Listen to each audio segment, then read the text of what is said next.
Hi, everybody, and welcome to part motherfucking 4, the finale, period.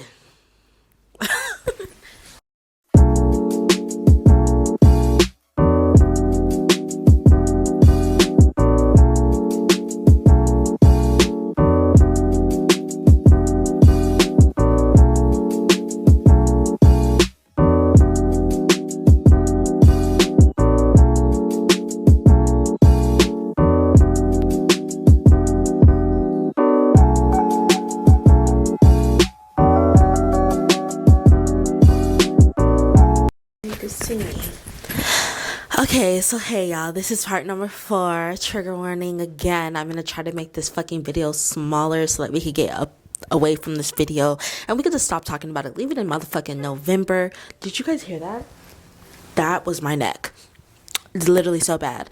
But disclaimer, we're going to be talking about sexual assault. We're going to be talking about things that maybe trigger you. Please click off if you don't want to be on here. With that being said, let's get right into it. Okay, we finished off with the R-word story, last one. So after that, I don't want to keep on reiterating this, but yes, we kept on continuously having arguments and fights. The thing kept on continuing. He would talk to girls in front of me, and then he would basically try to gaslight me and tell me, you're basically crazy, like that didn't happen, we're not together. And it just was like a continuous thing. You get the gist of it, you get what was happening, you get everything, you know what I mean? But I want to talk about the main parts of what happened in February, March, April, May, June. What happened in April, May, and June, because those are like the basically the parts that actually matter. Sorry, I got stuff in my mouth. Ew. So after us going on weeks of not talking to each other and doing all of that whole cycle, the biggest part was when he lost his car. His car broke down on him. I didn't have a car at the time, but we were also in an argument when this happened. I couldn't go help him to pick him up, any of that. Come to find out, I'm going to figure it out in a week. You know what I mean? But it will come out in the story. But he calls me and he's like, I miss you. The regular schedule. I'm like, okay, come over. You know, the regular schedule of what I always do. Pick me up, to come over to my house or to come pick me up because his car broke down. And that's the moment where I was like, ding, my mom only works 15 minutes away from you. When she gets off of work, she could come and pick you up. And he's like, okay. And then he would call me back 30 minutes later and say, actually, never mind, you don't have to make her do it. And then he would call me back an hour later and then say, actually, I do. So then we got into like a little bit of argument because my mom at this point, already off of work, went to his house. He said no. I said, oh, it's okay. He changed his mind. And then I told her, actually, can you turn around, because he said that he wants to be picked up. He's arguing with me. He's like, tell her no, tell her it's okay. And my mom's outside and I'm like, no, you have to go outside because she's there. She took all that time to come out here to go pick you up. He's like, okay, I'll go. And he does. So he gets in the car and he comes over, and for a week straight, he is in my house because he doesn't have a car. He's hanging out with my mom. He's hanging out with my niece. He's talking to my family. I'm starting to really feel like me and him are starting to get more closer, and that life is finally, the odds are finally not against us. And maybe everything was better, you know what I mean? But no, it wasn't. It was a lie. After a week of him, even during that week, I asked him like, hey, can you you could take my mom's car to come pick me up from work. Mind you, I was going to work at this time. He didn't have a job because he's quote unquote said he wants to start taking trading serious. That's what he said, because he was a trading guy, you know? So he didn't have a job. So I would be going to work while he was be in my house for 8-hour straight days. I would be texting him, asking him he's okay, all of that. So on the last day, I remember we were going to pick up some medicine from Walgreens for my mom's ex-boyfriend. And when we were driving, I was like, oh, like, I'm just confused on what we're doing right now because you said that we were together before you got here a week ago. And he says, like, I never said that we were together. I thought we were just having fun. Mind you, this was the 10,000th time that he did this to me, and I lost it. I was just fucking mad to the point where we were arguing for hours, where it was just never happy when I was with him. I was never happy. I was constantly having panic attacks, mad, because like, how are you going to deceive me? Tell me that you want to be with me and that we're together, and then for a whole week straight, I don't ask him if we're together. I don't ask him those questions, but he's like, now, like, actually we're not together, and I thought we were having fun, trying to make me feel like I was crazy, you know? So after us arguing for hours, we're sitting in the room, and he says, I'm sorry that I'm not a good person, and he falls asleep on me, essentially just putting aside what just went on. When he went to sleep, I went through his entire phone. During the time of him being at my house, he was texting multiple women, telling them to hang out, to hang out. What are they doing? Like, to chill with them, telling them that his car's broke down, but he still wants to see them. Just give him a week or two. And I then go and I see that Kay is in his recent messages. I go up, and Kay is actually the one who picked him up when his car broke down. He was going to have Kay the next day, right? This is nighttime. He sent Kay my address and told Kay, she come pick him up around 2:00. My shift was at 2:00. So basically he was going to do this double take where I would get in the Uber to go to work, and then he would have her come pick him up while I was at work. And I went through this, and I'm just so fucking mad. And I remember going in the bathroom and crying, and I was just holding myself while I'm crying, and I'm not actually crying, I'm sobbing. And I don't know if you guys have ever been or had or felt that kind of pain before, but it wasn't a regular cry that I would cry when me and him would get into these arguments, or he would tell me that he didn't like me and he didn't want to be with me. I would sob, you know? And it got to a point where I just felt worthless, where all I could do is just sob. I felt like I was crying like a baby, you know, like a baby that would just go, wah, wah. Like, that's what I was doing. I was sitting in my room every day crying like a baby. So I then woke him up at 6 a.m. and I asked him, like, you got to go home. And he's like, why do I have to go home? Like, what did I do? And I said, so you're going to let your ex come to my house when I went to work? And he says, no, that's not what was going to happen. She was going to go to the EOS. I was going to walk to the EOS, and then she could come pick me up. I was going to have her drive to the area, and just all of that. A lie. And I just felt so heartbroken. So I said, I got to get you an Uber home, and you got to go half with me on this Uber home. And he's like, okay. And he left. After that, I remember texting him and being like, are we actually done? And he was like, I just need space away from you. And again, like, I felt like I was the one in the wrong for calling him out for something that he did to me. So we then move along, and oh my God, I'm so sorry. And then we then move along, and it's a week, almost 2 weeks of us not talking.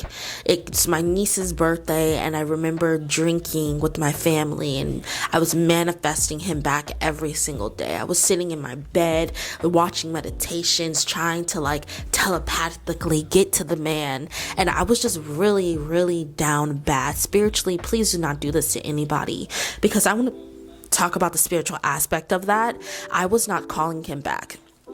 Basically, what the universe was doing to me was saying, this is your lesson, and you can manifest him back. I'll give him back to you, and then I'm going to let him show you exactly who he is, and you have the option to leave him. So each time you manifest him, I'm going to send him back to you. I'm going to give him to you, but then I'm going to have him show you exactly who he is, and it's up to you to realize that. And that's what was happening when I was manifesting him. On my niece's birthday, he comes and he shows, not on my niece's birthday, but the next day he has a car. And he comes to my house. No, he comes to pick me up from work, and he comes home. I remember the feeling of telling my family that I was seeing him again. And my family was just like, oh my God, really? After all of that? We then start hanging out, and I ask him again, like, what are we? And at this point, it's May, and I'm just getting tired of constantly asking it where I'm just like not coming to my wits end, but now I'm just gradually being like, if this is what I have to go through to be with him, then this is what I have to go through to be with him. Oh, so then moving on, me and him are just like, sorry. So then moving on, we're just hanging out every other day. And then I remember I asked him one last time, like, what are we? And he says, give me some time and we'll be together. So I say, okay. And I let it happen. So for the month of June, me and him were together every single day. Since he didn't have a job, he had to find a second job. And his second job was going to be Instacart. I was going to help him with the Instacart, and I would tell him like, yeah, you could just take all the money. I'm okay with just getting a little amount. Mind you, I quit my job because I had a second job happening July 4th, the next month. So I was like, I'll just do this with you to fill up my time every single day. So every single day we're leaving the house to go to do Instacart. While we're leaving the house to go do Instacart, we're arguing the entire time. He would get mad because I wasn't going fast enough. He would get mad because I wasn't doing this correct. He would just get very angry and annoyed with me. And it was like he just fucking hated being around me, period. So I remember 2 weeks into us doing this, 3 weeks into us doing this, I then catch him again on the dating app that he said he was done with. Yes, I know I'm a dumb bitch. I should have just caught on. And I'm just telling him like, why are you begging girls to come over? Why are you FaceTiming women and then coming to my house? Like, what is wrong with you? And he says, Zania, like, we could be together. Let's just be together. 3 days of us being together, he's calling me babe, he's calling me boo. My mom called him my boyfriend and he didn't correct her, and I'm thinking that we're doing good. The 4th day comes and we're out doing Instacart, and I go through his phone again. He has a code from BLK app, the dating app. I ask him like, why is there a code on your phone? He says, my little brother wanted to log into my account, so I allowed him to, but my account's still like not there. I then put 2 and 2 together. I say that's a fucking lie. That you did not do that, because I logged into his account. There was no messages. There was still no like pictures. And I'm just thinking he went on there to see if another woman was texting him. So I confronted him, and that's when he tells me, like, he looks me in my eye and he says to me this. And this is what gaslighting is. Zania, we were never in a relationship before. We were never together. I don't know where you got that from, but me and you were never together. We never were in a relationship. I never told you that. Zania, you know that I have bad memory. And I remember sitting in that car and listening to him, and him trying to convince me that I was crazy for thinking that we were together. And I just start going off on him. And that whole day, we're arguing. He tries to take me home. I say, fuck no, I'm staying in this car. We went to Fry's. He's picking up orders while I'm arguing with him. He goes in. I'm over here like crying in front of the fucking cashier, trying to make him feel bad. But he doesn't feel bad. He doesn't. We go home, and obviously we have sex again. And it's like, at this point in my life, I don't know if I can leave him. I don't know. So then again, we just continue on. We're actually dating. I ask him again. He says, we're actually dating. We're in a relationship. You did not lie. And every single day that we're together, I'm just crying. It's getting closer to my birthday. And I remember around this time, that's when I started to see spiritual numbers, right? If you guys can see right here, I got 222 tatted on me, right? Y'all see that? I don't think you could see it, but I got 222 tatted on me. Because when I left him, after I left him, I started to see 222, and 222 means like finding peace and harmony in your life. We'll get into that later. Ugh, it's about to make me emotional.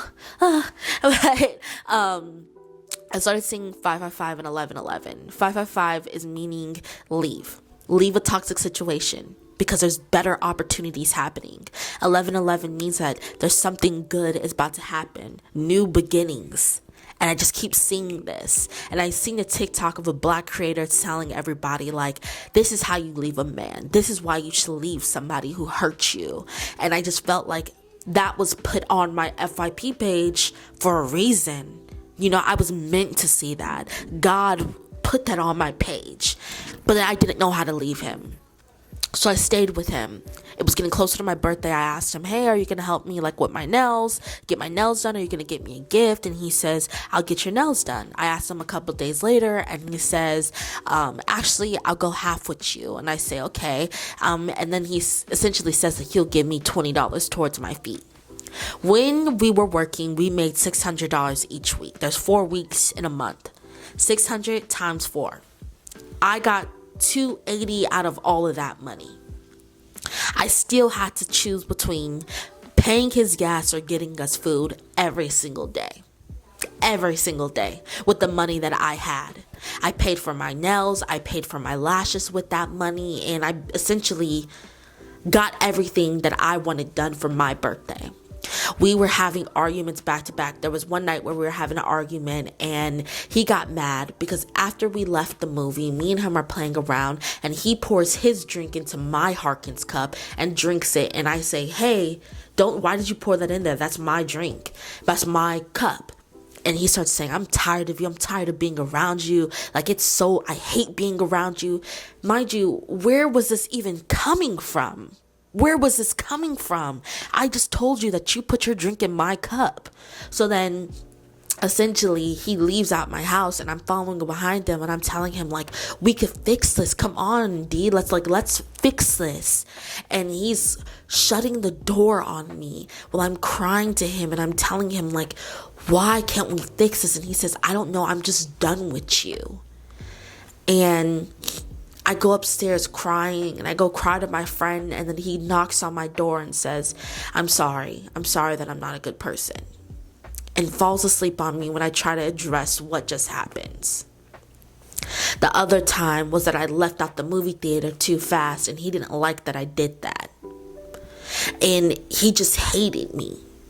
And I essentially hated myself. So every single day we were together, it starts coming closer to my birthday and he gets a new job. He tells me that this job is going to take a lot on him, so he can't always come over to my house. He can't be over all the time. He then starts telling me that he can't drive over to my house anymore because his tires are going to fall off, that his car is going to break down. And I ask him like, that's okay, but are you still going to communicate with me? And he says, don't you have your mom and your sisters for that? So then after that, it's my birthday. I turned 19 in the line of the club because we couldn't get into the club. We then drive back to my house. Mind you, before we went to the club, he made me late because he said he didn't like going out to parties. Mind you, anytime his friends would call him, he would go out. We then got back to my house and he had to go help out his brother because his car broke down. He gets back to my house and again, he didn't give me no flowers, no gifts, just said happy birthday. And I remember the next day he leaves. No, he comes over the next day, he helps me go get my computer stuff, and then he leaves and he calls me like he says he can't see me anymore. He can't come to my house anymore. Like he can't see me. So I say, okay. And this is when I start getting the courage to leave him.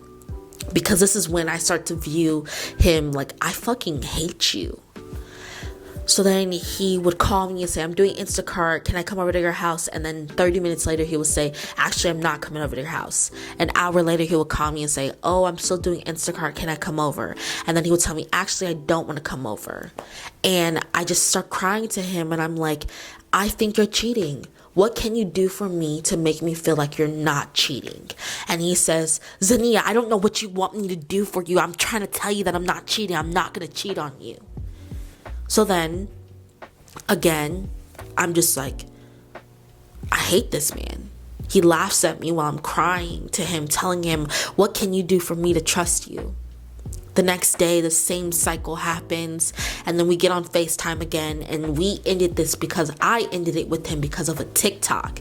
Isn't that crazy? I got the courage to leave this man because of a fucking TikTok. I sent him a TikTok. And I don't know if I have it anymore, but it's basically TikTok saying that when somebody doesn't love you, da-da-da.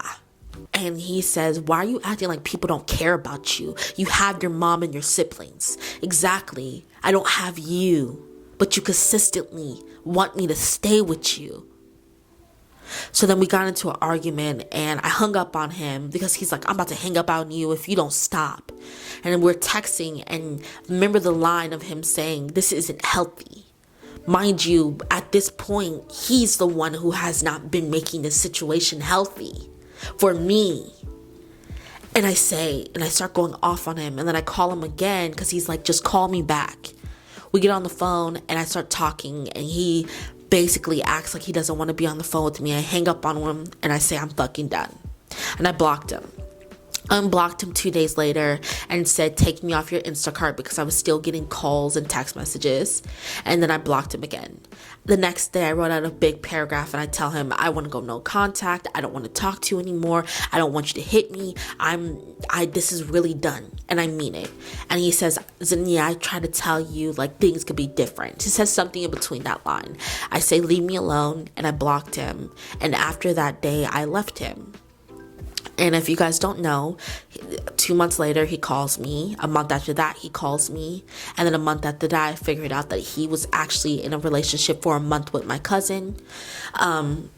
Slept with him, went off on him, hung out with him so he could tell me why he's not a bad person anymore after us not being together for 4 months. Left him after that. December comes, he goes to my mom's job and he starts telling me that how in love he was with me to my mom. I stay with him for a week, and after that week I cut him off again. I kick him out my house and I tell him, I'm fucking done with you. That's when I start seeing 222. 222 means peace and harmony and finding balance in your life. And I can officially tell you that I have found balance, and I have done so much better without that man. So if you're ever constantly overthinking if you should leave that toxic relationship, please do it. Please fucking do it. Please do it. And also, I want to add this. He had a little dick. He never ate my pussy. He was bad at sex. And every single time that we would have sex, he was the only one that climaxed. First off. Even before, when my cousin told me that she had a boyfriend, she would explain to me how his dick was small, and I was like, maybe we're talking to the same person.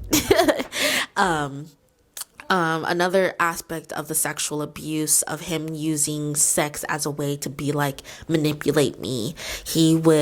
When I would tell him I didn't feel comfortable with him jacking off beside me, he would still do it. Or he would say, well, I'm just going to go to the bathroom and go jack off. And he would go to the bathroom and do it.